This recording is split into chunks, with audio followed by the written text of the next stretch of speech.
Hello. Hi. Like, Go on Facebook, guys. now I'm using my PowerPoint flashcards. Alright, so my speech is going to be on the spiritual characteristics of Indian martial arts. And personally, this is an interesting topic for me because I've been doing martial arts a few years after I started walking, and it's been a big part of me for a long time. There's a lot of different styles of martial arts, but never Indian martial arts. I've never actually explored Indian martial arts, which is ironic because I'm Indian. So this gives me a good opportunity to kind of explore my background as well as my interest and kind of see the correlation between the two. And I'm excited to have the opportunity to do that and present to you guys. So, ladies, gentlemen, and Bill, let us begin. So, Indian martial arts has a lot to do with the religion of Hinduism because India is pervasive in that. And to understand the background of Indian martial arts, you understand that it goes back to a 6,000-year-old religion. And so from the Indus Valley civilizations, when India was formed, to the present-day society, it's been polytheistic in practice, which means there are many gods who rule the earth and the cosmos. And a big part of Indian martial arts is trying to harness the cosmos energy, the energy of the cosmos, to really use that towards your advantage. So the actual arts is not just for self-defense; it's also as a way to kind of connect with the gods. So it's a big spiritual aspect too. And this is the same thing with like yoga. So yoga is known for good health and stuff, but it's also a practice that's developed. So you have sort of a spiritual connection. And if you've seen like Avatar: The Last Airbender, you know the whole spiritual aspect. So go ahead, you've seen that. So the actual name for the martial arts is called Sastra Vidya, and it's developed alongside traditional yoga, so they both came about at the same time. And in Sanskrit, the word Sastra means weapon, and Vidya means knowledge, so it's knowledge of weaponry. But weapons doesn't have to be like swords and shields and knives and stuff like that. Weapons can also be, in this case, it's the body, so your limbs, basically what you can use to hit, but also your mind is the big thing. So the mind. Karan. And it tells you how to deal with opposing forces, not just dealing with them in terms of clashing, but also how to use energy against your opponent, like using their own energy against them.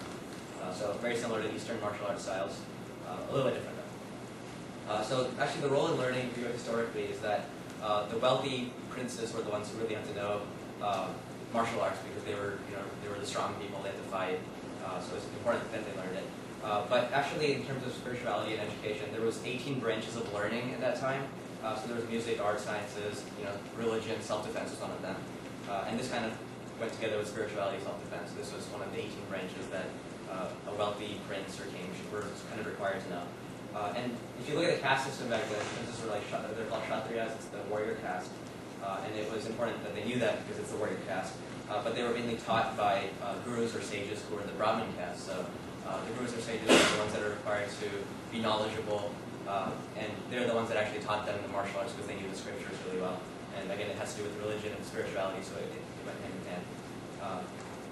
And it's kind of evolved over time. Like obviously, the ancient martial arts aren't the same now. Like yoga is mainly what's pervades society, but they have the same kind of tendencies or same values as spirituality and cosmos, like energy of the cosmos. So let's go into more of the energy or what the chakras, the last airbender. So energy comes from the soul is what it's taught, and the soul has access to the energy from the cosmos, from the gods. And there's a lot of breathing techniques called pranayama that can kind of harness that energy. You do that in yoga as well, so there's different breathing techniques and meditation that you can connect to the gods. So warriors would often pray or meditate before battles and stuff so they can get the energy, make that connection with the gods and spirituality. And often the best warriors were the ones that were the most devout. And it wasn't, it's polytheistic religion, but like warriors had their own favorite gods and they worshipped, and all the gods, oftentimes the specific ones, based on like your culture, based on who they had favoritism towards. So the chakras are what is really important in terms of the energy or the spiritual meaning behind these martial arts. So chakras basically means wheels or turning in Sanskrit, and they're pools of cosmic energy that are related to emotions as well.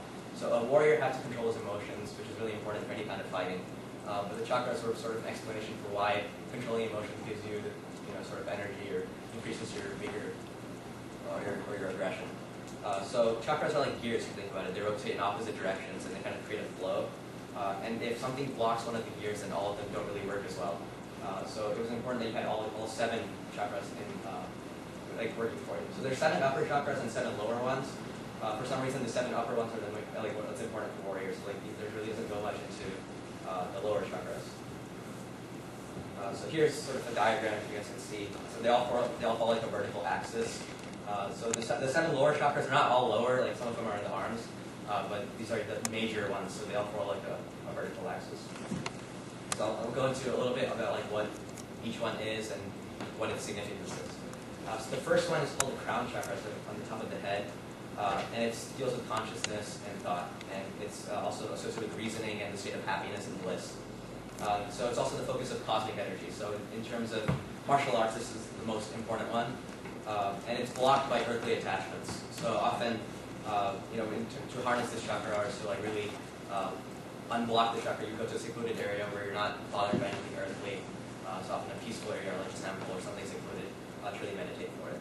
And if you're familiar with like Buddhism, the concept of nirvana, which is disconnection, or like in Hinduism it's called moksha, which is kind of breaking free of the reincarnation cycle.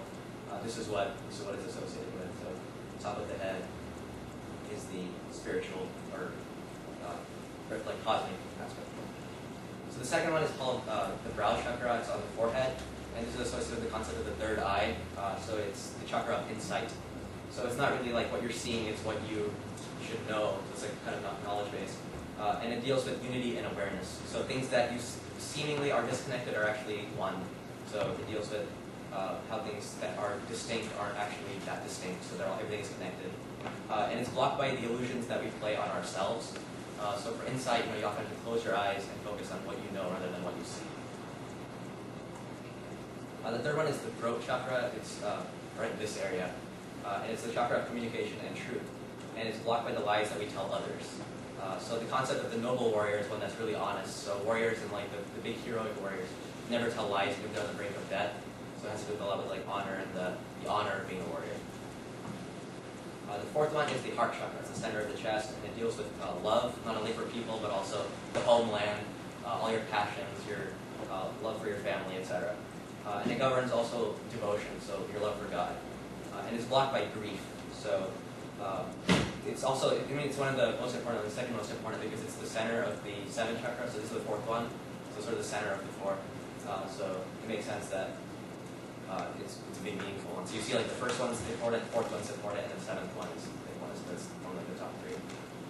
The 5th one is the solar plexus. It's in the diaphragm area. It's right below the heart chakra. And this deals with willpower. It's feelings of growth, domination over obstacles, and self-control. And this one is blocked by shame. The 6th one is the sacral chakra, which actually got confused when I was talking to some of you guys.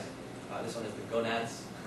And it deals with earthly pleasures, creativity, and feelings of enthusiasm, and it is blocked by guilt. And since martial arts, especially dealing with like culture or background, it's all mainly men who are doing it. It made sense, but like lately, with yoga, a lot of women have taken up doing it. So like they extended the definition just to gonads. It was earlier or something else.